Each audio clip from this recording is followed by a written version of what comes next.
สบายดีเดี๋ยวนี้ก็9 โมงตอนเช้าเราก็ได้ออกมาสวนของคนลาวอยู่ในเมืองเฟรสโนรัฐแคลิฟอร์เนีย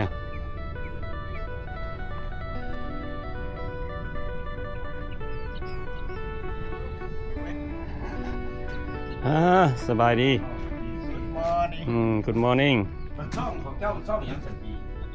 กี่มรกตนี่นะ โอ้เจ้าใส่ซื้อเลยวันนี้ก็ได้มาเจอกันกับไอจีอีกแล้วคือเก่าคือเก่าเก่าอยู่ไฮยูนาคือเก่าสบายดีไอหมิงสบายดีเบิ่งด้วยนี่น่ะแพกมะเขือให้เขานี่สิเมื่อเฮ็ดสวนอยู่ลาวพุ่นเด้จังหน่อยน่ะโอ้ห่วยไอเดียดีได้เนาะไม่เฮ็ดสวนอยู่พุ่นคันนั่นไม่เฮ็ดอยู่บ้านเฮาพุ่นได้ดินจักสาวเกินไว้โอ้ยว้าวจะไปหาวิทายอยู่บ้านเฮาพุ่นล่ะเนาะดีทายอยู่พุ่นแหละคันเฮามีให้มีสวนอยู่พุ่นเฮาก็จ้างพนักงานเฮ็ดเอาเอาแล้วเดี๋ยวนี้กำลังเฮียนไปนำเฮ็ดไปนำแล้วใดสิได้เมื่อสร้างศาลอยู่บ้านเฮาก็ชุดแรกทุกคนเด้อบางคนก็บ่มักบางคนก็มักเมื่อได้ทายอยู่บ้านเฮาก็มันสบายแล้วเฮ็ดให้เฮ็ดสวนนี่คันสิเว้าแล้วมันก็เป็นแบบอยู่น้ำสายเลือดของคนลาวเฮาเนาะไปอยู่ไสก็แม่นได้เฮ็ดที่จริงแล้วอยู่เพชรโนเฮาน่ะมันหลายคนหมู่น่ะมันเป็นเมืองเกษตรกรเลยเมืองเพชรโนเนาะทุกอย่างที่ผลไม้อยู่เมืองลาวเขาเจ้าก็มาเผยแพร่อยู่นี่แหละบ้านเขาเนี่ยหลายคนหมู่เพชรโนนี่แหละทุกสิ่งทุกอย่างมากไม่มากอย่างนี้อย่าเกือบเบิดพุ่นแหละคันสิเว้าแล้วเรื่องเฮ็ดให้เฮ็ดสวนนี่นะตะกี้ค่อยรีเสิร์ชเบิ่งGoogle นะเขาจะว่าลาวนี่90% แท้เป็นฟอร์เมอร์ลาวมง 90% แท้คนในอเมริกาบ่อันประเทศลาวอ่ะนะโอ้อยู่ลาวแบบคนลาวอยู่ประเทศลาว 90% เป็นฟอร์เมอร์แม่นกินน้ำก็ดีโจนี่ได้น้ำอาเซ่บัดนี้เบิ่งอันนี้เพิ่นนั่นมันงามเนาะเก็บเมียนเรียบร้อยแล้วยังสิได้ใส่บล็อกเนาะบัดนี้เดี๋ยวแล้วใส่บล็อกได้อะไรโอ้มีแต่หน่วยงามๆนี่เนาะนี่เหลืองมุ่งดูนะสีสดตาฮะโอ้หน่วยนี่เต็มทีเลย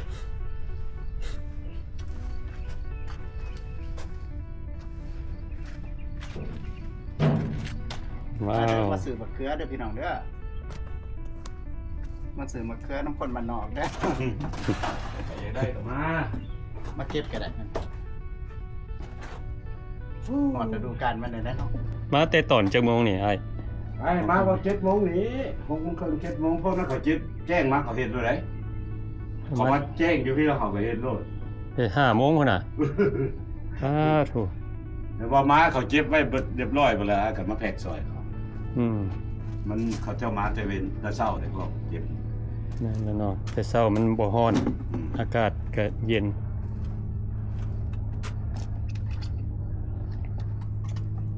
อันส่วนนี้จักเอเกอร์ก็ไอ้บ่ได้มีแต่2 เอเกอร์นึงนะ2 เอเกอร์อันจะปลูกอีหยังแน่นี่ปลูกแต่มะเขือจีนนี่แหละโอ้ปลูกแต่มะเขือจีนนี่ก็บักน้ำ10 คูบางน้ำมันบามือเจ็บบามือเจ็บเพราะบางน้ำมันมันไปไวเขาเจ้าเจ็บเขาหูจักไส้มันเขาเอาไว้ไส้นี่เขาก็เอาไว้แล้วมือเดียวเท่านั้นแหละครับอากาศร้อนเรื่องบางน้ำบามือเดียวเจ็บบามือเดียวเจ็บแล้วมะเขือนี่ประมาณ6 มื้อเจ็บเท่านั้นมะเขือ6 มื้อเก็บเท่านึง6 มื้อโอ้แต่ว่าบักเขือนี่เขาได้เก็บยาวนานเก็บว่าเดือน11วันที่20พุ่น โอ้ มันเป็นออกมาตลอดเนาะ มันออกมาตลอดเพราะว่ามันเจ็บได้ดนเครื่องข้างเครื่องบังน้ำมันเดือน10เบิดล่ะมันตายเบิดล่ะ มันเดือน10เลยบะเขือนี่ฉะนั้นคนมันจะค่อยนะกับผู้บะเขือหลายนะบางปีก็เจ้าถือว่าราคามันแพงซะก็เจ้าก็ได้พอได้ได้ ช่วงนี้อันได้บล็อกเท่าไหร่นี่ขายให้บริษัทนี่ มันแต่ละมือบ่คือกันเลยน้ำใสมื้อนี้แบนมาให้16ดอลลาร์บอก บล็อกหนึ่ง16 ดอลบล็อกหนึ่งนี่สิมีอัน30พาว 30 เท่าเนาะ แต่ว่าเขาแพ็ก33ให้เขาหักบอกออก3พาวเลย โอ้ เขาแพ็ก33 โอ้ราคาก็สิขึ้นสิลงอย่างละเนาะ แต่ละมือบ่คือกันแต่บริษัทก็บ่คือกันอีก 16 ดอลแปลว่าโอเคอยู่บ่คันได้ โอเคอยู่ พวกในส่วนใหญ่ๆเขาเจ้าได้เขาเจ้าเก็บได้เป็น 3-400 บล็อกมันก็โอเค ถือสุดหนึง เนาะ มันสุดแล้วแต่ละปีมันบ่คือกันนะ พี่ใกล้นี่ก็ราคานี่ว่า ปีกายนี่ก็บ่ปานใดปีกายนี่พวกชาวสวนพวกนี้เกือบลุกเด้เพราะว่ามันราคามันบ่คือจังซี่มันเขาเจ้าแต่ละปีมันสิบ่คือกันปีกายนี่หั่นหัวปีหั่นบ่ปานใดนั่นเทื่อก็ได้ 8-9 ดอล โอ้ 7-8 ดอลแล้วบัดฮอดเดือน10มาแล้วเขาจะได้เดือน10ภายในเดือน10น่ะช่วยปีไอ้รุ่นน่ะเขาจะออก 2-3,000 บอกมันก็ถึกราคามันขึ้นไปบอกหนึง27 ดอลเขาเจะก็ได้ตอนนั้นได้หักบ่ได้โดนได้ล่ะได้จะ2 งวด ได้มันแต่ละนั้นมันบ่คือกัน ขึ้นสูงสุดนั้นเท่าใดบอกหนึง 27 ดอล 17ก่อนพี่ใกล้นี่ว่าสิครับ ปีกายนี่27 ดอล ปีนี้ฮอดแล้วบ่นี่ ปีนี้มีแต่25นี่เดี๋ยวนี้ยัง25อยู่แต่ละบริษัทนะมันต่างกัน25เพราะว่าบะเขือมันก็ยังพอออกมาหลายเถือเพราะนั่นไปแล้วแหละก็จะไว้ก็ไปจังซี่ละดังนั้นมันยามเก็บมันก็ได้จะเก็บให้เขา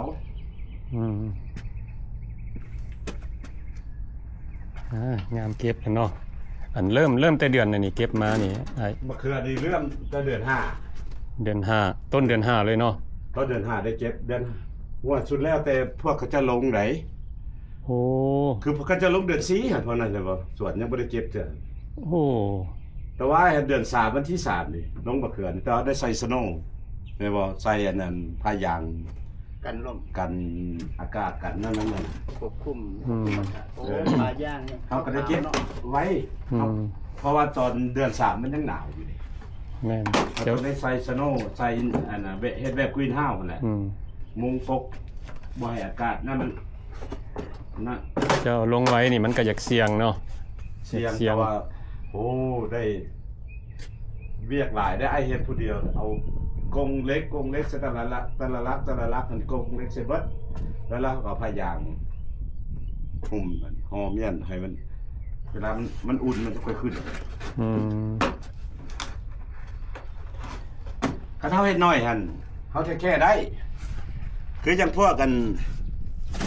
อันน่ะเขาจะเฮ็ดหลายโอ้เหมือนเขาเจ้าบ่ไหวแล้วสิไปเฮ็ดสโนว์คือยังอ้ายนะ เอาปลาย่างคุม พยางคุ้มมันเวียกหลาย แต่ว่าเฮาเฮ็ดด้ามเอเกอร์2เอเกอร์นี่ได้เฮ็ดได้เฮ็ดได้ ดูไว้อยู่ สู้ไหวอยู่ ปลาย่างแห้งว่ะ ผ้ายางหั่นอ้ายบางคนก็ซื้อผ้ายางแต่อ้ายบ่ได้ซื้อเอาผ้ายางที่ว่าเขาเจ้ามาอบหั่นนะเขาเจ้ามาอบดินน่ะผ้ายางเขาจะ cover บ่ได้ โอ้ แล้วบัดนี้บัดเวลาเฮาสิออกเฮาจ้างพวกคนงานนี่ ก็ มาตัดให้ก่อนแหละแล้วมันแผ่นใหญ่เลยตัด6ฟิตตัดแต่ก่อไว้ให้ ตัดแล้วก็ใส่ถุงไว้ให้มันยังอ้ายก็ยังเอาไว้เห็นบ่ถุงยางแม่นนะ อันนี้แหละเนาะแบบเสาให้เสาให้สาวสวน อันนี้สิเป็นเฮือนครัวบ่อ้ายฮะ ที่แล้วก็เป็นเรือนครัวแหละบ่อนนั่น เฮ็ดอยู่เฮ็ดกินได้ปีกายได้ปีนี้ เฮ็ดอยู่เฮ็ดกิน บ่ได้เฮ็ดก็เลยเอาไว้บนเมียนเครื่อง น้ำปูน้ำปลาก็มีได้อยู่นี่นะนี่บอลเพิ่นไว้ถ้วยบวง จังโอ้ยเป็นมันงามดีเนาะยังไง โอ้เก็บเดือน5ไปฮอดเดือน11เนาะ 11วันที่20พุ่น 11วันที่ มันได้เก็บโดดได้บ่ 20โอ้เก็บดนว่ารายได้อาจจะดีเนาะปีนี้ ทั้งว่าคนส่วนหลายเขามักปลูกมะเขือมันเก็บได้โดดเลย การดูแลได้อาจจะพามาเปลี่ยนเป็นการหนักตัวเราเพราะเพื่อนนี่ตัวได้หนักกันมะเขือกับผืนกลางตัวดูแลหนักกว่ากัน มะเขือแหละเรื่องเฮ็ดสวนนี่แม่นมะเขือนี่ยากกว่าวัดข้างๆบ่ได้มีปัญหาหยังหลาย เขาเรียกว่าบ่ได้ใส่หม้อมบ่ได้ใส่หยังมันสิง่ายบ่แม่นเนาะ ให้ไปฉีดยาตลอด สิ เขาเก็บแล้วไปฉีดยาเลย สิใส่ต้นมันนี่บ่ ฉีดต้นมันหั่นล่ะจ้างมันอีกคู่หนึง3ตอนอีกนี่ครับฉีดยา เอ้าสิปุ๋ยนั่นน่ะเนาะ บ่ยาเฉพาะปุ๋ยต่างหาก ยาตัวนี้มันเพื่อย าตัวนี้มันแบบที่ว่า1มาบ่ให้มีสไปเดอร์ไมต์2มาบ่ให้แมงแคงมากัดดอกมัน ปราบศัตรูพืช ปราบศัตรูพืชแต่ว่าเบี้ยกหลายอันนั้นมะเขือนี่นะลงทุนหลายคันว่าอากาศร้อนๆนี่เฮาเบิ่งเครื่องเฮานี่ว่าโอเคใบมันจับต่างๆสีเหลืองๆแล้วบ่ได้โลดเพอสไปเดอร์ไมต์เข้า อ๋อ เราต้องฉีดกันไว้บ่ให้มันเข้าถ้าว่าส่วนใดบ่ฉีดยาเนี่ยมันตายบ่ได้กินเลยมะเขือนะยาสิมี3ชนิดฉีด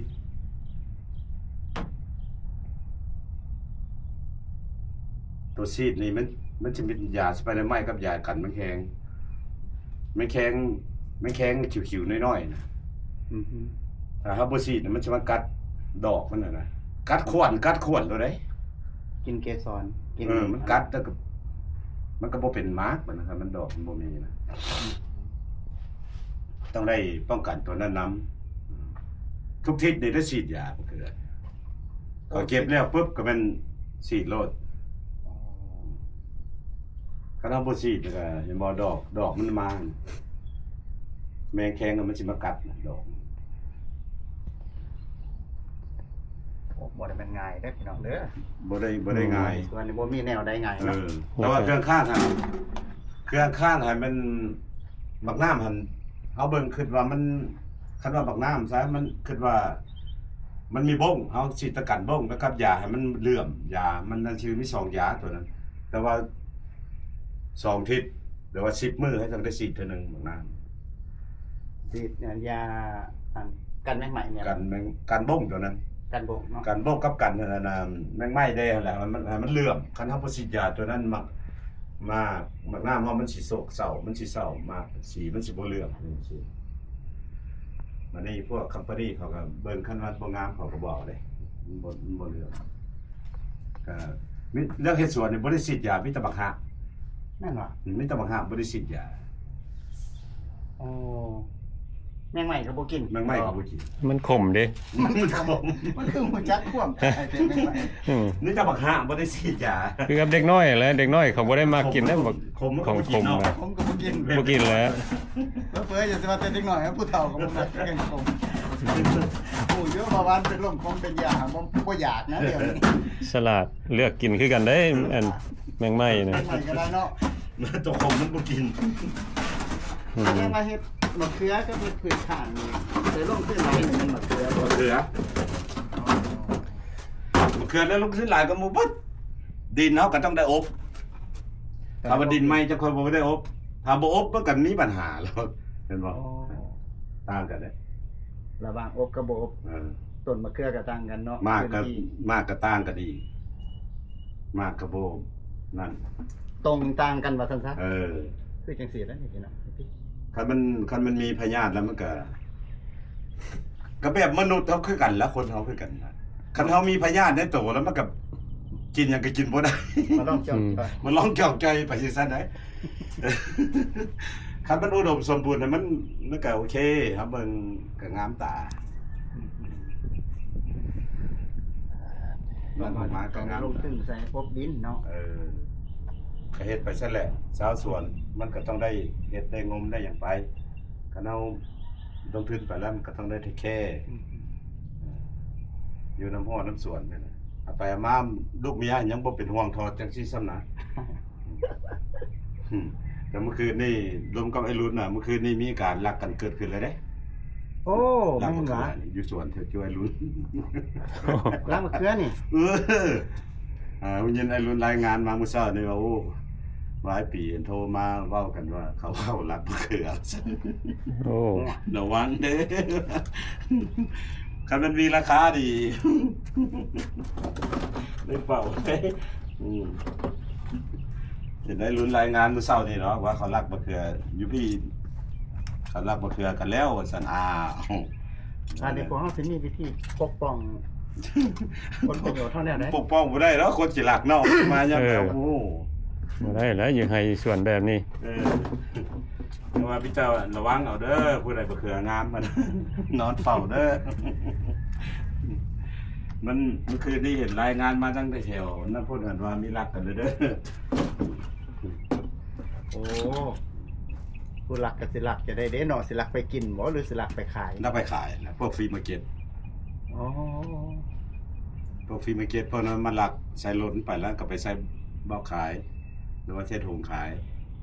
มันบ่กล้าใส่บอกคัมปานีเปล่าพวกหลัก สวนอยู่ข้างๆก็สิคิดว่าโอ้พนักงานเข้ามาเก็บมะเขือว่าได้เนาะ กลางคืนมันบ่นั่นแล้วโคมใส่หัวแล้วมันย่างไปจังซี่มันเห็นแนมเห็นบ่ได้ โอ้ แล้วมะเขือมัน เพิ่นมากลางคืน กลางคืนแหละกลางเวทบ่กล้าไปลักหรอกว่าเพิ่นยินว่ารถสีขาวว่าซั่น คนอีหยังล่ะเห็นแต่ไฟโคมมัน เห็นแต่พี่โป่งมาซั่นซะ ก็เป็นรถ ยังว่าโอ้ย รถสีขาวเนาะ รถสีขาว โตโยต้าบ่ ตัวเนี้ยตายันมันคันนั่นอยู่เด้อ ฮะโอ้ย ให้เขามาเบิ่งด้วย อย่าซูซี่ใส่รถคนบ้านนอกได้ รถคนมันออก แล้วว่าทุกอย่างนี่ทุกอย่าง นอกเสียจากป้องกันศัตรูพืชแต่มัน มัน ต้อง มี การคนกีฬา คือจังหัวสิไข่ตะกอนเห็นบ่เขาเจ้าก็ซ่ากันอยู่ตอนหัวสิไข่บอกละ90บอกละ100เขาก็ยังรักของกันเลยแต่เป็นหยังหวยเคบีได้ให้ลูกน้องไปยามเฝ้านอนเฝ้าพุ่นน่ะเขารัก เนาะอันนี้แหละอย่างขั้นเป็นราคาแหละก็หลายคนอยากได้น้ำ เออทุกอย่างกันมีผลประโยชน์เลย แล้วว่าโอ้ยมันทุกอย่าง เฮ็ดหัวเฮ็ดสวนครับเขาบ่คิดซะว่าเฮาอันใดเป็นอันใด เฮ็ดส่วนนี้ก็ลงทุนหลายบ่แม่นน้อยๆเนาะ มันเพิ่นหลาย ชัวร์สิได้มาซ้ำนี้ นึกว่าสิให้อันนั้นน้องสายคนบ้านนอกกับน้องสายขี่มาเฮ็ดอยู่เอาคนละเอเกอร์นะ โอ้ มาบ่ครับ ฮะ เอาคนละเอเกอร์ โอ้เฮาทนแดดเฟรสโนนี่อันตรายหลาย เทียบใช้กับเมืองลาวเป็นอะไร เมืองลาวนี่ฮ้อนอยู่หักแต่ว่าฮ้อนเมืองลาวนี่สิเป็นแบบอันฮิวมิดแบบเหือไหลหักแต่ว่าฮ้อนอยู่นี่เจ้าออกแดดบ่ได้ได้ยามฮ้อนๆนี่มันฮ้อนไหม แดดเฟรสโนเลยนะ โอ้ เนาะน้อยหนึ่ง จะพักแล้วยาม12 โมงหา3 โมงก็จะกระพักแล้วพวกสาวสวนมัน5 โมงจะเขาลงไหม เห็นบางคนเขาเจ้าใส่เสื้อแขนยาวออกไป บัดพวกเขาเจ้าลงมานี่เขาเจ้าไปเฮ็ดหั่นปกเบิดแหละเสื้อก็ต้องเอาเสื้อฝ้ายแล้วนุ่งตัวนี้เข้าไปแล้วก็เสื้อฝ้ายเข้าไปอีกอัดเวลาเหงื่อออกมามันเปียกแล้วมันก็เย็น อันเรางานเฮ็ดเวียกอยู่ เฮ็ดเวียกอยู่ อ๋อ เขาเจ้าพ่อเขาเจ้าลึงเขาเจ้าก็โอเคจ้านี่ยังเก็บบ่ได้บ่เขือเป็นอัลเลอร์จีเมื่อวานนี้ก็คันไปตัดไปซ่อมสิมันก็ยังนั่นญี่ปุ่นมันเข้าบางคนก็เก็บบ่ได้แล้วมันเป็นอัลเลอร์จีมันมีขนมันมีญี่ปุ่นอยู่ในขนนั่น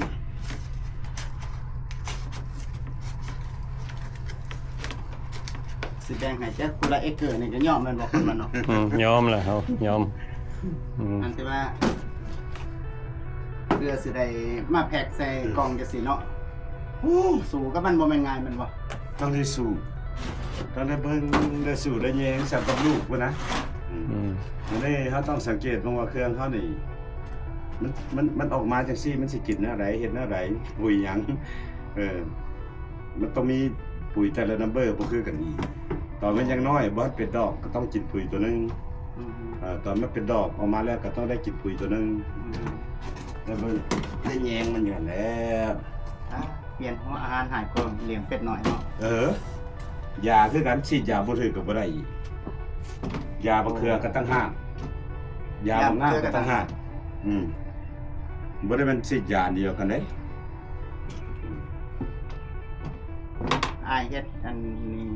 ปีนี้นี่เท่าได้ล่ะวางลงขึ้น ปีนี้บ่ลงทุนบ่ได้ลงทุนหลายคือปีกายนี้เฮาบ่ได้ซื้อลักบ่ได้ซื้อนั่นเด้ปีนี้ใครแดปีกายนี้ซื้อลักกันลักหนึง3ดอนนะแต่ลักมันสิซื้อ โอ้ ตัวลักมดน่ะลักหนึง3ดอนบ่แล้วเขาไปซื้อใหม่ลักหนึง4ดอนพุ่นเด้มันนี้ตัวลักน้อยหันลักละได้ลักละดอน50 ไอ้ทั้งรักกลมๆนี่บ่ ลักตัวกลมนี่มันแพงเด้ลักตัวกลมแต่ว่าเขาซื้อเท่าเดียวคันว่าเฮ็ดมันก็กุ้มประมาณ3ปี4ปีเราเฮ็ดแล้วเราก็จ้างเขาทอดมันกองไว้นี่ มีหยังแหนองค์ประกอบเพิ่นมะเขือนี่สมมุติว่าสิปลูกมะเขือคืออายนี่มีรัดแล้วก็มีหยัง มีแต่ลักนั่นแหละ เสื้อ เชือกเนี่ยเขาซื้อมันก็บ่แพงปานใดครับบัดเวลามันขึ้นมาเขาจะไปซื้อ รัดแล้วในขั้นปีนี้แล้วนี่เฮาก็เก็บไว้ปีหน้า จ้างเขาเก็บอีกแล้ว เก็บเสื้อนี่บ่ บ่เสื้อเขาเก็บไว้ก็มีเห็นเด้เขาก็มาไว้ใส่อันตั้งหากยิกเอามาไว้ตัดแล้วก็มัดเดี๋ยวบ่ได้ตัดมัด รัดนี่ก็ถอดมากองกันนะ ตัดมัดขึ้นว่าเขาจะบ่มัดขึ้นแล้วก็ลงจังซี่ดอก มื้อนี้เฮาก็ได้ออกมาเล่นสวนแล้วก็ต่างทายให้เบิดทุกคนได้เบิ่งนํกันเนาะก็ได้ออกมาเจอกันกับไอ้กี้มรกตแล้วก็อันนี้ก็สิเป็นสวนของไอ้มิงเพิ่นก็ปลูก2เอเกอร์ปลูกมะเขือกับมะน้ำแล้วเพิ่นก็มีพนักงาน2คนเฮ็ดเวียกให้เพิ่น